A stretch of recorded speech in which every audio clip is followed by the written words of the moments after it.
Following the failed subsidy removal by President Bola Ahmed Tinubu, industry players and groups have called for palliatives.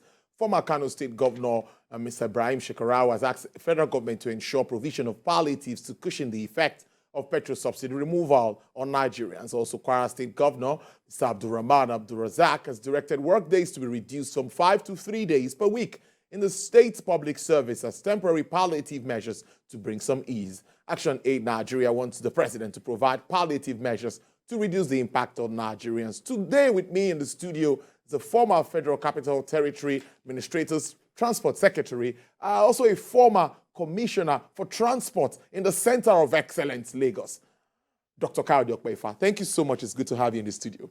Good afternoon. Good afternoon. Well, let's start with removal of subsidy itself. I know a lot of comments have come along this line, but in your view, what do you think? How important is that removal at this time? Thank you very much. I believe the word subsidy is what sounds disturbing. However, subsidy in certain situations may not necessarily mean something bad. True.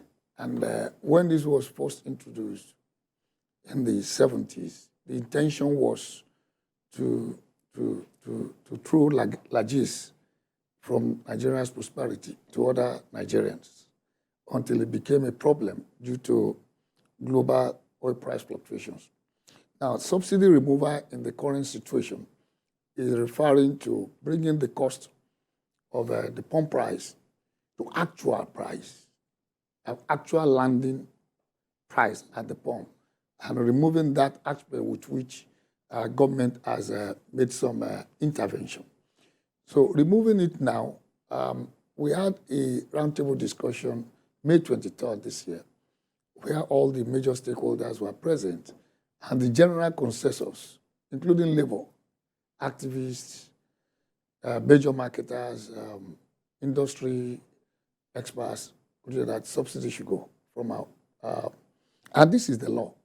The PIA Act 2021 clearly states that they should deregulate the entire petroleum sector. And it is interesting to know that all other major sectors of that downstream have been deregulated. And you have the kerosene for the common people. Diesel. You don't use kerosene, only the common was deregulated. Diesel, deregulated. Aviation for jet air, which is similar to kerosene, deregulated. Which other sector? Only the PMS sector. And the reason why it was there for so long, just that it has become difficult to get it out. And also on record is the fact that since 1990, no, let me say since Babangida, there has been so many attempts to deregulate that sector.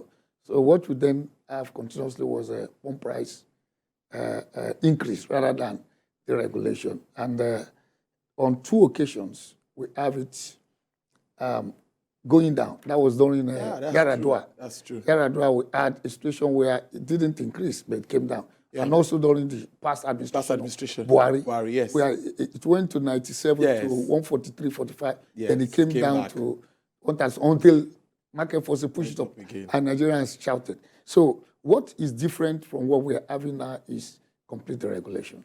That's what we're having. And for now, it looks, and we pray it stays, that for once, the government is determined to bring everybody to terms that the regime for subsidy is gone. It's gone.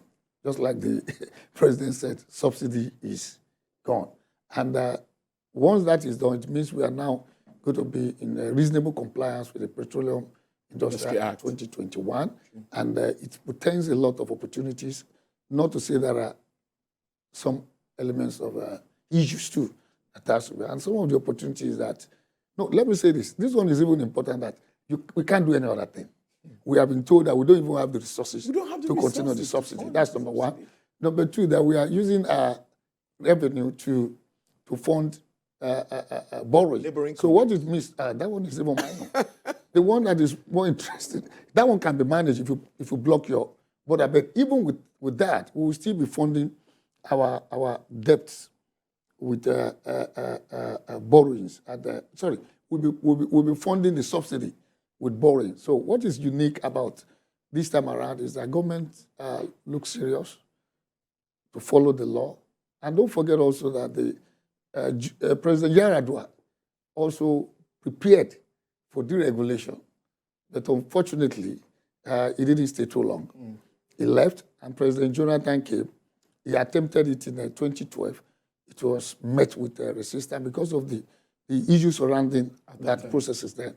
And since that time, President Muhammadu Buhari attempted it. It was almost going to be successful, but the government fixed the price, and the industry rejected it as a deregulation and determined liberalization.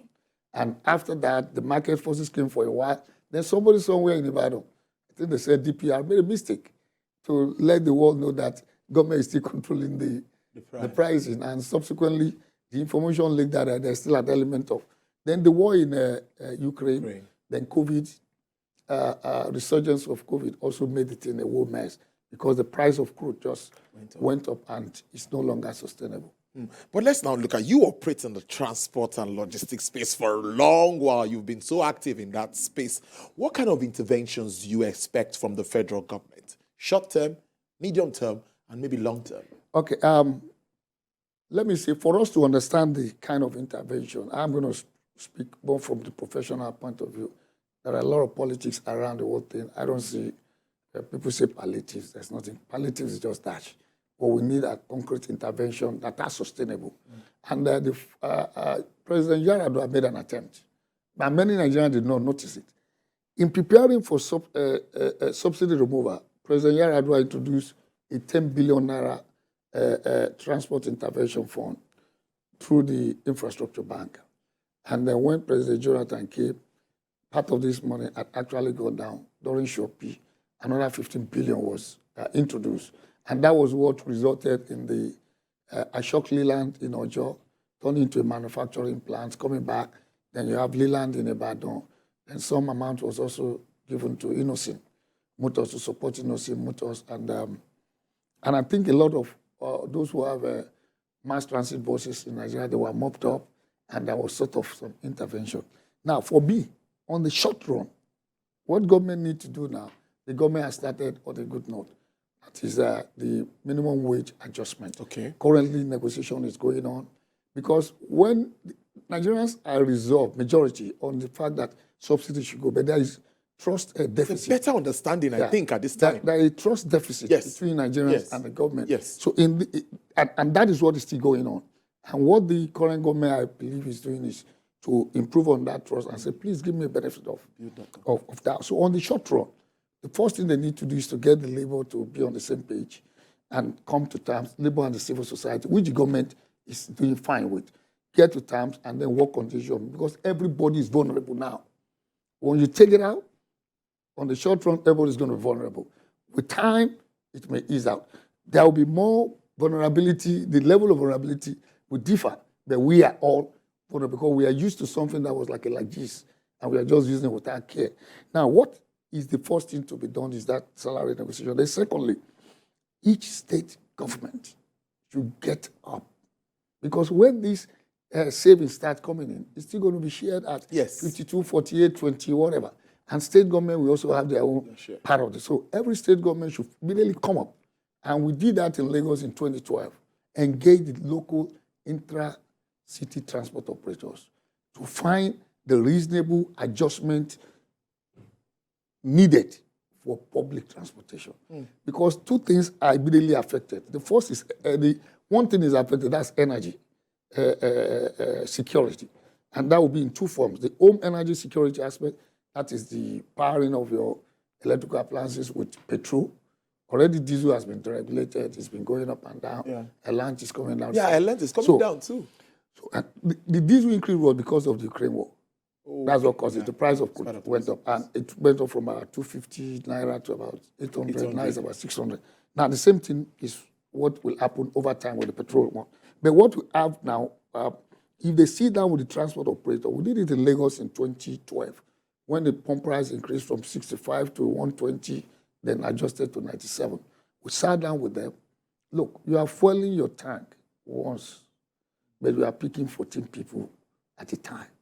You cannot go from 200% increase in pump price to to 200% increase on every individual. This has to be a negotiation based on trust. I mean, discussion. It's not even a negotiation, it's a discussion. We did it in Lagos, and I think the chairman of the transport operator in Lagos then, for one aspect, was Agbede, Tajuddin Agbede, and on the other side, for the road transport workers was this Reverend Ajewale, or one guy from Ikorodu. We took them to a nice environment, in a nice air condition. We were by the pool side, by the lagoon side of Lagos Island. And we brought out the mathematics. We punched the computer to prove to them that, look, what you should do is between 28 to 30%. And they accepted. The government need not go to enforce it. The transport operator leadership themselves went to the market, and within 1 week, the prices of public transport in Lagos that hitherto had gone up by 200% came down to 30%. The issues we have in some areas is the issue of change, where the thing ends up at 180 naira, and there is no 20 naira. So we allow them to make it 200 from the previous 300 naira or 50 they talk.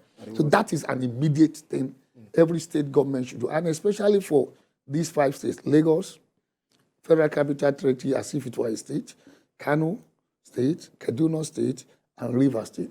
Because even for the PMS consumption, I'm privy to this data, that in 2016, early part of 2016 and late part of 2015, to service the entire country, you need 80 lorry loads, 80 tanker loads of fuel, assuming it's 45, between 33 to 60, but assuming it's 45. And of these, Lagos and Abuja alone consume 400. And that is, Lagos and Abuja alone consume almost 50% of the fuel PMS consumption. Put in the smuggled one, it doesn't matter. But that's the amount that will go to Lagos and Abuja. So if you get Lagos, FCT, so you will have addressed the issue of at least a reasonable number of people that may be directly affected. The second thing you need to do in the immediate run is that let us start looking at public transportation and look at those mass transit options. Some states have been successful in implementing this. Lagos, Oyo is trying to, Kaduna is trying, FCT is there, Delta is doing fine. So for those states, if there are public transport systems or vehicles available in your locality, mop them up with the extra savings that may accrue to you. Mop them up, introduce them into the public transport. All this doesn't require importation or whatever. Mop them up. That was another thing that was done in 2012. We are, through the infrastructure ban, we're able to get to the private operator about 600 buses within a period of two months. So you can do that. That is in the meantime. Wage adjustment to cater for some of the, because everybody is going to increase. The transport effect is going to cascade to other factors. Now, to the people who do goods movement, they're going to change the cost of goods. The farmers from the small scale farmer is still using petrol. Yes. It is when they get to the farming centers that they start using diesel trucks. So these are on the immediate run. And the government should also start immediately on putting in place the systems that is sustainable. One was done in 2012. Some were done in Lagos during the same time of the current president. He started the Lagos Strategic Public Transport Master Plan. Government should start looking at those strategic planning systems at the federal level, even though public transport or mass transit is not under federal control, state control, or let me say the municipal government control. They should come up with a framework to advise and to empower and strengthen states to be able. Another thing that can be done in the middle of before is the rail. Currently, you have a rail moving from Itakpe, Warri to Itakpe. You have from Ibadan to Lagos. Then you also have from Lagos to Kano, minus the insecurity or other aspects. Now, along this corridor, currently, many Nigerians don't know that the Nigerian Railway currently operates on intracity trail. So state government should also key into this. The federal government should also assist the Nigerian Railway because the diesel is an issue now. You know, they reduce the number of trips on the Ibadan train, and land is coming back for like 3 or 4. Yeah. So federal government should also look at the Nigerian Railway, putting resources at that, so that more people can take the existing 4,000, about 5,000 kilometers of rail infrastructure. And don't also forget that The last administration also built close to 1,000, or completed, including the one they started, about 1,000 kilometers of rail tracks. Get those tracks to use for intra, not just intercity. You can get locomotives repaired, some from the Nigerian Railway. Railway has some capacity, but they don't have the money to run the diesel component of it. So government can also intervene. And state government should also look at that option. Lagos State is already there on the Lagos-Ibadan, Lagos-Abeokuta-Ibadan line. There's going to be a co-share where Lagos will run the intracity. The railway currently runs it, but in the case of Abeokuta to Akpalan to Itoko, Ijoko, then to Ibadan, you can still run on the narrow gauge. You have some running in Niger already, where one district manager repaired some coaches and put it on the road. It was running within the city. We used to have Abato, Port Harcourt. I don't know if it's running now, but I know railway has a lot of. So they should also see that and see where the Nigerian railway can be quickly put. It's not going to solve all the immediate issue, but the fact if the wage stuff comes in, that will take away some of the effect. And it's not just on transportation. Transportation is going to create a spiral effect on so many other things. That's on the immediate terms. On the medium term, okay, like I said, get the framework in, get the mass transit system in, start bringing in the CNG buses. Now, the conversion, CNG conversion, and there's new buses to be, CNG is cheaper. Yeah, we have it in abundance. Yes. That now, the problem with CNG now is the introduction cost is there. If you want to convert a land, it's about 250 to 300,000 naira. Subsidize that or make it attractive. That's you mentioned. That's another subsidy. Yeah. So, Okay. No. So whatever government is going to do about that, but we should look into it. All these things. The government started this scheme about two years ago. I think they should just see how quickly this can happen for mass transit. I know in Edo, Analysing, in Edo, they have gone far since about the 2015, 2016. So that's another area we can look into. Then people should learn to now use bicycle. Oh, that's and learn to trek also, because many of the places we spend money. Yeah, sometimes. And a lot of me and you, like, we don't want to take a public transport. You also learn to manage our fuel. You don't have to go for full time all the time. Buy a little bit, manage your trips. Manage your trips. Start becoming more fuel efficient and responsible. Yeah, true. Be conscious of climate change, because for more fuel you burn, more carbon gases. I wanted us to talk. Time is fast spent, but let's still wrap up on that note. The heavy trucks issue. I know you did a lot around that, as commissioner and even as supervising the Papa issue and all of that. Any suggestions for government at this time? Let me say it. All over the world, movement by road is still the main movement for freight. Okay. Haulage or whatever you call it, except inter-countries where you go by the waters. In Nigeria, I think we are still moving goods close to 90%. And except we develop our rail and we take advantage of our water, we're still going to be like that. So that is a long-term issue. But globally, as of today, 60% of goods are still moved. Or let me say public transport use is still by road. And 30% by rail and 10% by other sources. So what are the issues here? The issues here is you have to plan your logistics system. One of the aim of transportation is to support domestic trade. Apart from linking people to jobs, it's also going to move goods to the market. And there are several ways. The trucks are not issues. It's the way we manage the operations of the truck, in my own view. People have talked about road getting damaged. Yes, but unfortunately for us, that is what we have. So we can control that, which the immediate past minister did. What they call the ways, something. You put on way bridges and control the amount of goods they can move at a time. Now our rail is getting much more better. Yes. Then we should also look at the rail strategic plan. There's a 25-year plan that expires in another few years. I think it's already, to me, it's still operating, but it's obsolete.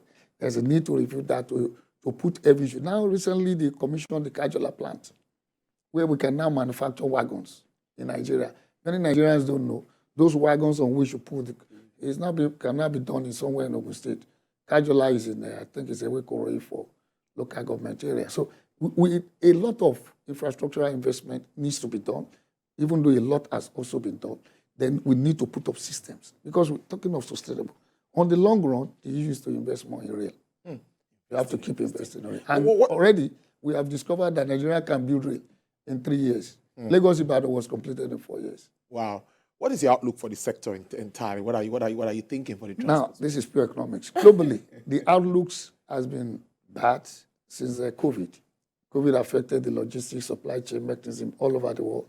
But since this year, let me say by the end of 2022, most countries, most sectors are getting back to their pre-COVID level. And by what you see is that a lot of automation will play a lot of roles. Electrification will play a lot of role, and service delivery. Those 3 key things will determine the future of transportation going forward. We're now seeing electric cars. We are seeing vehicles that you don't need a driver. We are now seeing bullet trains. We are seeing much more efficient freight ships. We are seeing deep sea ports. So, and they are seeing technology in the way they pay, the way you calculate, and the outlook is good. It's a good area for investment as well because you can use your mobility index, if it is properly calculated, to determine the health of your economy. In the United States, they release on a monthly basis the freight index. From the freight index, they can predict 2 years ahead if there will be depression. And the same thing in Nigeria. When the port is efficient and goods are moving in and out of the port, you can say the economy is good. But when the port is not efficient, the road transport is not efficient, the marine transport, the air transport is not efficient, then there is a problem with your economy. So as a country, we need to focus on that sector because it's going to play a major role. But key will be technology and the service delivery. And that will be electrification and automation and service delivery. Interesting conversation with you, I must say, Dr. Kayode Okpeifa. It's interesting having you give insights into all of these issues. Former FCTA Transport Secretary and former Commissioner for Transport Lagos, Dr. Kayode Okpeifa. Thank you so much. I will keep a tab on you with all of this. No, don't keep a tab on me. All of this is okay, I'll keep our eyes on you. You're not a tab, okay? So that, as all of these issues continue to play out, we need to have updates and, know how Nigerians will at least cushion the effect of subsidy removal. Let me just add that the Chartered Institute of Transport and Logistics Administration in Nigeria, the only chartered institute for transport administration, is also looking at many of these options. And very soon, the institute will be sending his report to government and to state government. Great. Thank you so much again for your time. I do enjoy the rest of your day.